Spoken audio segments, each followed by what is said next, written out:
let us talk about something that many people wonder about, something that critics of Islam often bring up, something that even some Muslims struggle to understand. The Prophet Muhammad, peace be upon him, had many wives, 11 women to be exact, who lived with him as his wives over the course of his life. And if you look at the world today, if you look at the way we think about marriage, this number seems unusual. People ask, why did the Prophet have so many wives? Was it for desire? Was it for power? Was it something else? And today, we are going to answer that question with honesty. We're going to look at the life of the Prophet, the circumstances of each marriage, and the truth about why he married these women. And when you see the full picture, you will understand something beautiful, something that most people never see. Let us begin with something that changes everything. The Prophet did not live a life of luxury. He did not marry for wealth. He did not marry for pleasure. In fact, for the first 25 years of his marriage, he had only one wife. Her name was Khadijah. She was 15 years older than him. She was a businesswoman, a widow, and she was the one who proposed to him. When they married, the Prophet was 25 years old, and for the next 25 years, until Khadijah died, he did not marry anyone else, not one other woman. Think about that. A man in his youth, in his prime, in a society where men took multiple wives without question, stayed faithful to one woman for a quarter of a century. He loved her. He leaned on her.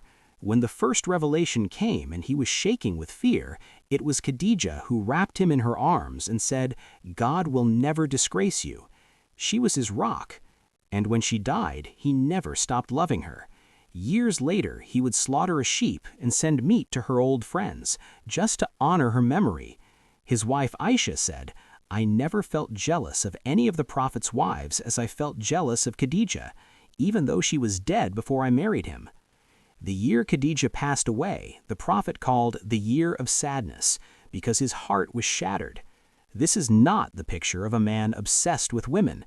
This is the picture of a man who loved deeply, who stayed loyal, and who never forgot the woman who stood by him when the whole world turned away. So why did he marry so many women after Khadijah died? The answer lies in understanding each marriage individually. Each one had a purpose. Each one had a reason, and none of them were for the reasons people assume. Let us look at the first wife he married after Khadijah. Her name was Sawdah bint Zamah. Sawdah was a widow. Her husband had been a Muslim who was tortured for his faith. He fled to Abyssinia and died there. Sawdah was left alone, with no one to protect her, no one to provide for her. In that society, a woman without a husband was vulnerable. She could be harmed, taken advantage of, left to struggle. The Prophet married Sawdah to give her protection, to give her dignity, to give her a home. She was not young. She was not wealthy. She was a woman in need, and the Prophet opened his door to her. This was mercy, not desire. Then came Aisha, the daughter of his closest friend, Abu Bakr. This marriage was different. It was a bond between families. It was a way to strengthen the relationship between the Prophet and the man who would become his closest companion. Aisha was young, yes, but as we discussed in a previous video, she was a teenager, not a child. And more importantly, Aisha became one of the greatest scholars in Islamic history. She narrated over 2,000 hadith. She taught men and women. She was a leader, a judge, a teacher. The Prophet married her because he saw something in her, a mind, a spirit, a strength. And through her, the Muslim community gained a source of knowledge that would last for centuries. Then there was Hafsa, the daughter of Umar. Hafsa was a widow. Her husband died in battle fighting for Islam, his body covered in wounds. She was left alone, young and grieving. Her father, Umar, did not know what to do. He tried to find her a husband. He approached Abu Bakr, but Abu Bakr did not respond. He approached Uthman, but Uthman also declined. Umar was hurt. He went to the Prophet, not asking for anything, just sharing his pain. And the Prophet said something that changed everything. He said, "Do not worry. Hafsa will have a husband better than Uthman, and Uthman will have a wife better than Hafsa. Then the Prophet married Hafsa himself. This was not about attraction, it was about honor. It was about taking care of the daughter of a man who had given everything for Islam. And Hafsa became one of the most important women in Islamic history. She was entrusted with the pages of the Quran, the first compiled copy, and she guarded it with her life. Then came Zaynab bint Khuzaimah. She was known as the mother of the poor. She was a woman who spent her wealth on the needy, on the orphans, on the widows. Her husband had died, and she was alone. The Prophet married her to honor her, to protect her, and to show that the Muslim community does not abandon those who give to others. She died only a few months after the marriage, and the Prophet mourned her. Then there is Salamah. She was a woman of great wisdom and patience. Her husband was wounded in battle and later died from his injuries. She was left with young children, alone in a strange city. The Prophet married her to give her a home, to give her children a father, and to benefit from her wisdom. Salamah became one of the most trusted advisors to the Prophet. When he made a difficult decision during the Treaty of Hudaybiyah, it was Salamah who gave him the advice that saved the situation. She was a partner, an advisor, a woman of strength. Now let us look at Zaynab bint Jahsh. This marriage was different. Zaynab was the cousin of the Prophet. But she was first married to Zayd, the adopted son of the Prophet. Zayd and Zaynab had a difficult marriage. They did not get along.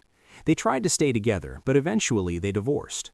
In that society, adoption was treated like blood relation. An adopted son was considered a real son. And that meant the Prophet could not marry the divorced wife of his adopted son, because in their culture that was forbidden. But God revealed a verse of the Quran, a verse that broke this custom forever.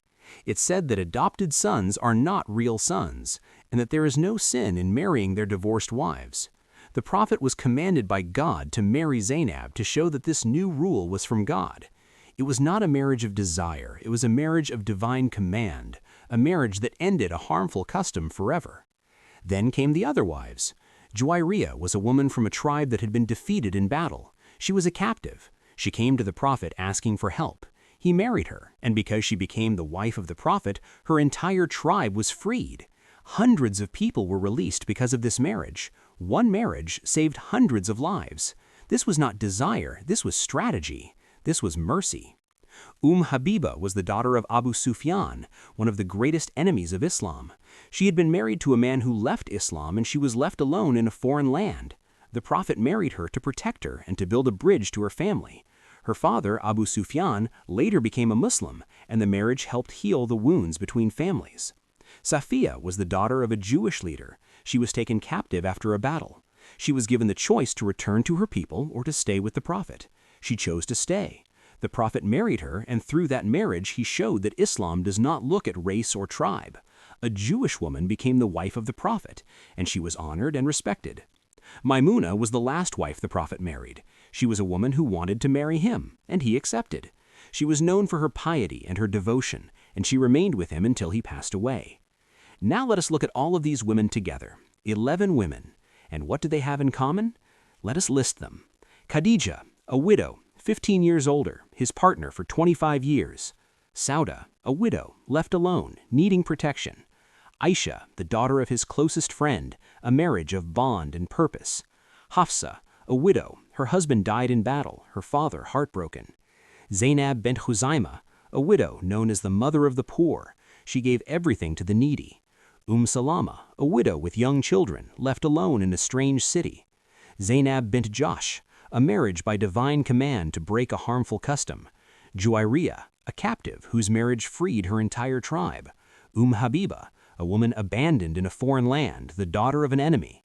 Safiya, a woman from a defeated tribe. Given a choice, she chose honor. The last, a woman of piety who wished to be close to the Prophet. Look at this list. Most of them were widows. Most of them were older. Most of them were in need of protection, of dignity, of a home. The Prophet did not marry young, beautiful women for pleasure. He married women who had been left behind, women who had lost their husbands in war, women who had no one to protect them, women whose tribes needed to be brought together. women whose suffering needed to be honored. Every single marriage had a purpose, and that purpose was never desire. It was mercy. It was justice. It was the building of a community where no woman, no matter her past, no matter her tribe, no matter her age, would be left alone. And here is something even more important. In every single one of these marriages, the Prophet lived a life of simplicity. He did not have palaces. He did not have wealth. He had a small room for each wife, rooms made of mud and palm branches. He would spend his nights in one room, then the next, then the next. He treated them all with justice. He gave them equal time. He gave them equal care. And when he died, he had very little to leave them. He left a life of poverty, not luxury. Now, let us compare this to the kings and emperors of that time. The Persian king, the Byzantine emperor, they had hundreds of women. They had harems. They had concubines. They lived in palaces of gold. They took women for pleasure without any limit. The Prophet, by comparison, lived a life of restraint. He had 11 wives, but each marriage had a purpose.